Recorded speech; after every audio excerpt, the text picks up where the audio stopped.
Cricket Mahmudullah Mushfiq তামিমদের ঘাটতি সহজে পূরণ হবার নয়। পরিকল্পনার ভুলের কারণে তৈরি হয়নি বিকল্প, তবে রয়েছে সম্ভাবনাময় অনেক প্রতিভাবান।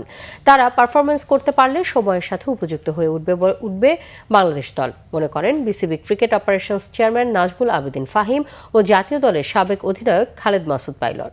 মানিক মাহমুদের রিপোর্ট। মাশরাফি, সাকিব, তামিম, মুশফিক ও মাহমুদুল্লাহ টাইগার ক্রিকেটের পঞ্চপাণ্ডব তারা। 2007 বিশ্বকাপে নৈপুণ্যের ঝলক দেখিয়ে সাকিব তামিমরা জানান দিয়েছিলেন বাংলাদেশের ক্রিকেটে আধিপত্য বিস্তার করবেন তারা। বছরের পর বছর তা করেছেন এই ক্রিকেট লিজেন্ডরা। তবে সময়ের সাথে তারা পাঁচজনই এখন বাংলাদেশের আন্তর্জাতিক ক্রিকেটে অতীত। মাশরাফিকে দিয়ে শুরু, সবশেষ লাল সবুজের জার্সিকে বিদায় জানিয়েছেন মাহমুদুল্লাহ।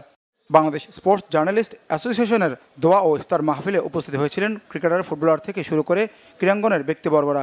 সেখানেই নাজমুল আবেদিন ফাহিম ও খালেদ মাসুদ পাইলট বলেন, দেশের ক্রিকেটে পঞ্চপাণ্ডবের অবদান অনস্বীকার্য।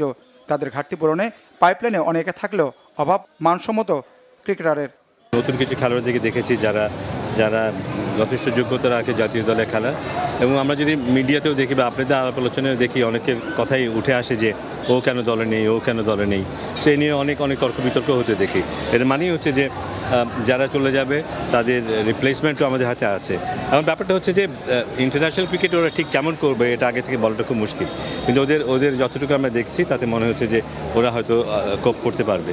হতে পারে একটু সময় লাগতে পারে। আমাদের ব্যাকআপে অনেক কোয়ান্টিটি আছে, বাট কোয়ালিটির সংখ্যা খুবই কম। বাট আমি মনে করি যে বাংলাদেশে অনেক ট্যালেন্ট প্লেয়ার আছে। তারপর নতুনদের নিয়ে আশাবাদী ফাহিম ও পাইলট। সংগ্রামী ক্যারিয়ার ছিল মাহমুদুল্লাহ রিয়াদের, তার কাছ থেকে অনেক কিছু শেখার আছে তরুণদের। মাহমুদুল্লাহ রিয়াদ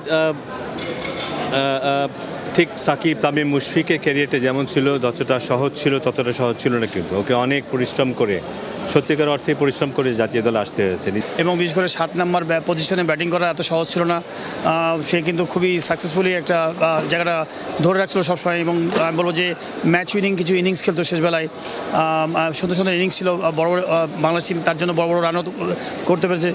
বাংলাদেশ দলের কোচ ফিল সিমন্সের চুক্তি শেষ হলেও আবারও নতুন মেয়াদে থাকছেন এই ক্যারিবিয়ান। বিসিবি পরিচালক নাজমুল আবেদিন ফাহিমের কথায় মিলল তেমনই ইঙ্গিত। দ্বিপক্ষ যখন সিগনেচার করবে তখন বলা যাবে এটা চূড়ান্ত হয়েছে। সেই পর্যায়ে যখন হবে তখন আমরা বলতে পারবো যে ফিল সিমন্স আমাদের কোচ। বাট কথাবার্তা চলছে এবং সবকিছু ইতিবাচক।